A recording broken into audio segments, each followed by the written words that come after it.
The World Economic Forum is an occasion for topics to take place across the board. We're talking about artificial intelligence, the state of the global economy, the wars which are being fought in so many parts of the world.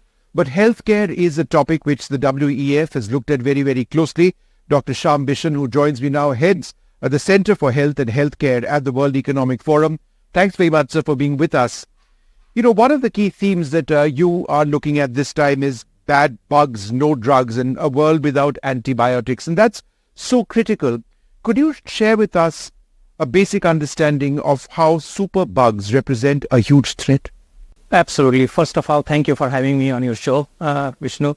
Antimicrobial resistance has become a huge problem.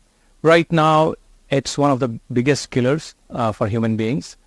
Close to 1.3 million people die every year from AMR, antimicrobial resistance.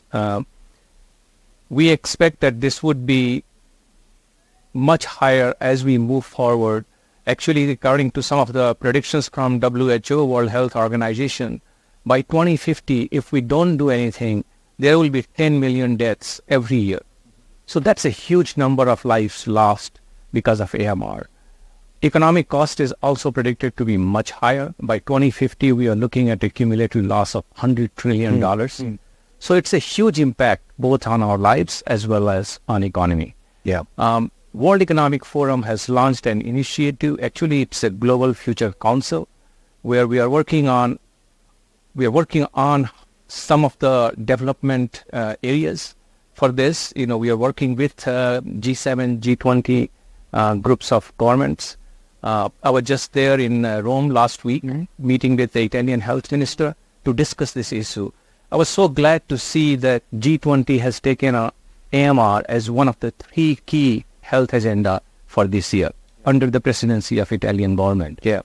Because this is an issue that must be tackled now, must be handled now. Sure. And government, public sector has a big part to play in this. Of course, we will work with private sector. Sure. We will work with pharmaceutical companies to develop proper drugs that are effective against resistance bacteria. Yeah. But public sector has a big part to play here. But it's a basic question. You know, we've made so much progress in the pharma industry across the board. Just look at COVID and the fact that we were able to roll out vaccines in a record period of time. Yes. Is there a lack of research in developing a new generation of antibiotics against superbugs? Yes, there is a lack of research. Why is that? It's a lack of incentives. This is a slow-moving thing. It's not like a pandemic that's here and now and you need to respond to that. So the government and the public and private sector, they don't realize this as a huge issue right now. It's something that's slowly developing and it's coming over a period of time. I think there are a lack of incentives for biotech and pharma companies to develop these drugs. There needs to be both pull and push incentives for this. Now there are organizations like Bill and Melinda Gates Foundation, Wellcome Trust, non-profit organizations, Novo Nordisk Foundation, who are putting emphasis on this. They are catalyzing research. They're putting some funding behind it. But we need to do more. We need to make sure that governments are putting some incentives behind this.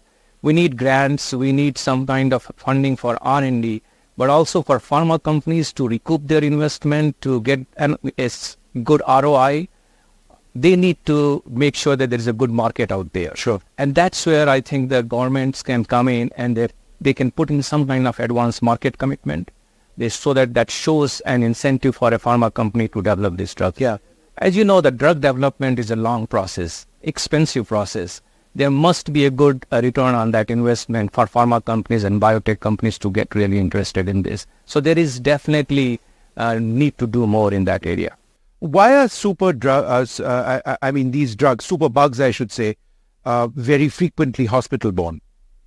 Yes, because you see all kinds of pathogens, viruses, they are existing there for a longer period of time that develop resistance to bacteria, which is really dangerous for people going to the hospital. Obviously, it causes more mortality because you can't treat superbugs.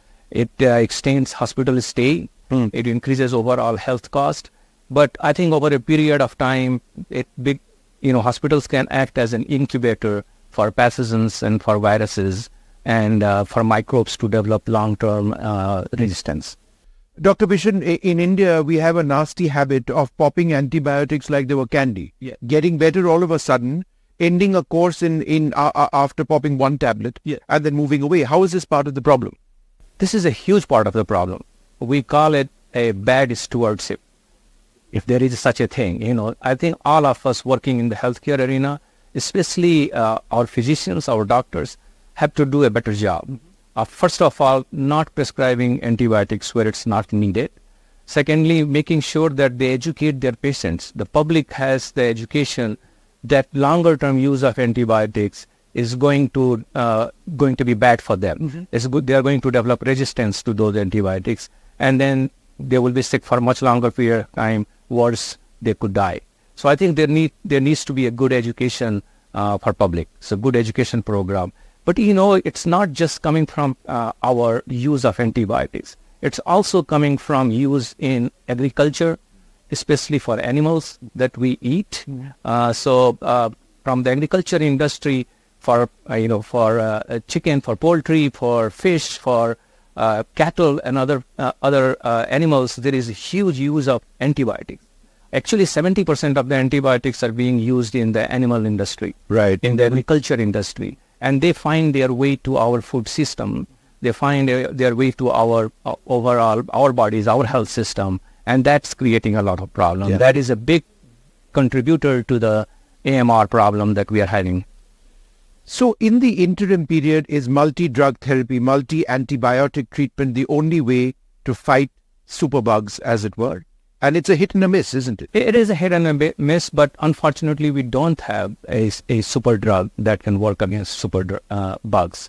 So at this point, I would say that yes, a multi-antibiotic therapy is the only way. When you see that in case of tuberculosis, we use, once you get a drug-resistant TB, we use so many antibiotics to tackle that, which in itself creates problem, because over a period of time, then again, those antibiotics, they stop working. Yeah. And then you can get into XDR TB, which is like nothing works. Right. So we don't want to go back to those dark cases where there were no antibiotics and simple infections used to kill human beings. Yeah. Urinary tract infection, simple infections to die of that because there were no antibiotics. Right. So we must do a lot, much more to stop this emergence of new bugs.